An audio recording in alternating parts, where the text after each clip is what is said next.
First up, fighter jets. Mikoyan-Gorevich MiG-15.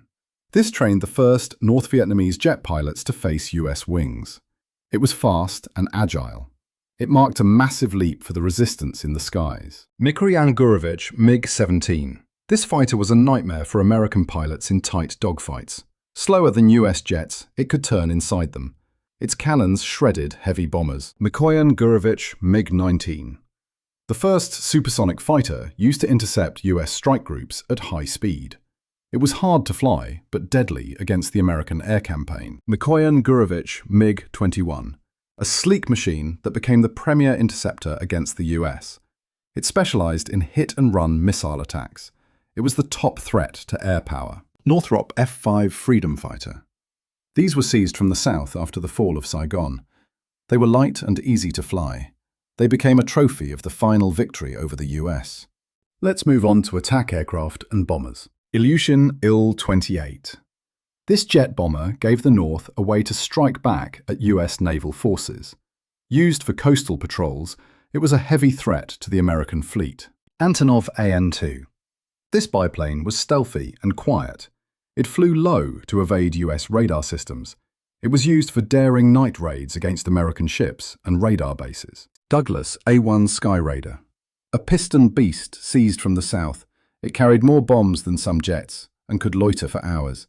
It was a tough prize of the American retreat. Cessna A-37 Dragonfly. Small but deadly for hitting retreating forces. Its miniguns had a high rate of fire. It was a perfect tool for jungle strikes against US allies. North American T-28 Trojan. A trainer turned attacker that saw early action in the war. It was rugged and simple.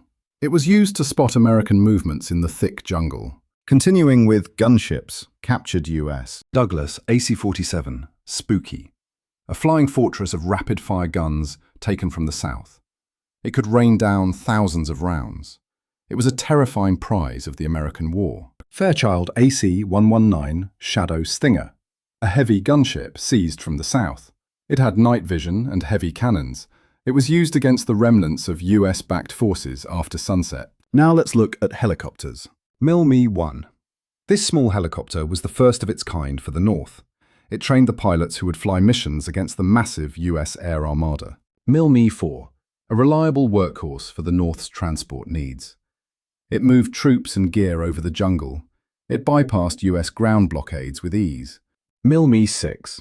A giant used to airlift North Vietnamese MiGs to hidden bases. This helped the jets avoid US bombing raids. It was a master of heavy lifting. MiL-Me-8, a legendary transport built for harsh jungle combat. It became the backbone for moving the North's troops. It was the rival to the American Hueys. Bell UH-1 Iroquois, the iconic symbol of the US air war. Captured units were used for transport. This helicopter defined the mobility of the American intervention. Boeing CH-47 Chinook. A massive twin-rotor lifter captured after the American withdrawal. It moved dozens of soldiers. It became a vital asset for the North's final victory. Up next, Hughes OH-6 Cayuse, a small scout known for its agility. This captured Loach could weave through trees. It was used to find hidden US positions in the deep jungle. Now this is the Bell OH-58 Kiowa, a light scout taken from the south. It served as a vital eye in the sky for the North. It could maneuver in tight spaces to watch US troop movements. Moving on to transport and logistics. Douglas C-47 Skytrain, a legendary transport essential for North Vietnamese logistics. It moved cargo across the country. It was a reliable tool against the American blockade. Ilyushin Il-14. This transport was built for the tough jungle airfields of the North. It flew missions despite the US bombing. It was a solid and rugged machine. Antonov AN-24, a turboprop used for long-range supply missions for the North. It was reliable and fast. It helped the North maintain its logistics against the US. Lockheed C-130 Hercules, the ultimate transport seized after the American retreat. It carried massive loads into short runways. It remains a prize from the war with the US. Fairchild C-123 Provider. This transport was designed for rough jungle strips. Captured after the war, it moved heavy cargo. It was a sturdy airframe used against its creators. Fairchild C-119 Flying Boxcar. This twin-tail plane was seized from southern airfields. It was used to drop supplies to North Vietnamese troops. Its cargo hold was highly efficient. Douglas C-54 Skymaster. A large four-engine lifter taken from the south. It was used for long-range logistics for the North. It was a vital asset in the post-war era.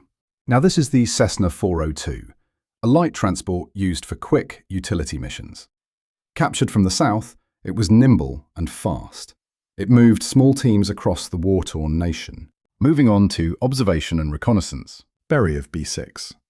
This flying boat patrolled the coast for the north. It watched for US Navy ships in the Gulf of Tonkin. It could stay on the water for days. Cessna 01 Bird Dog, a slow scout used to spot US positions for the North's artillery. It circled over the jungle. It was a captured tool for finding hidden enemies. Cessna 02 Skymaster. This unique twin-engine scout was seized from the south. It was very reliable for spotting US units. It became a reconnaissance asset for the North. Cessna U-17 Skywagon, a rugged plane that landed on rough dirt strips. Captured from the south, it supplied remote jungle outposts. It was perfect for the North's mobile war. Aero AE-45. This Czech aircraft gave the North light transport and communication. It helped coordinate resistance against the US air war. It was a modern, sleek machine. Finally, we have training and early war specialized aircraft. Yakovlev Yak-18. This primary trainer built the foundation of the North's Air Force. It taught the pilots who would later fight the US. It was very stable and easy. Nanchang CJ-6. A sturdy Chinese trainer used to prepare the North for the air war.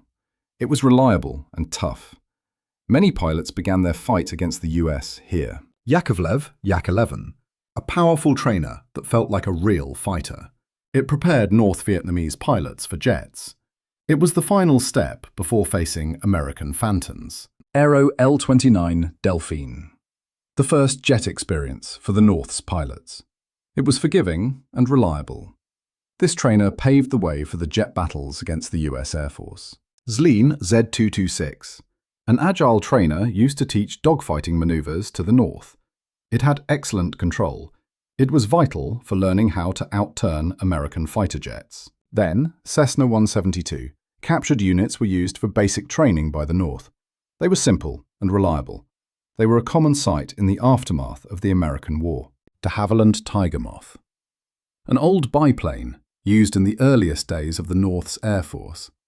It was the humble beginning of the resistance against the coming US intervention. Then, Fiesler Fi-156 Stork. This plane took off from tiny jungle clearings. It was used by the North for early scouting.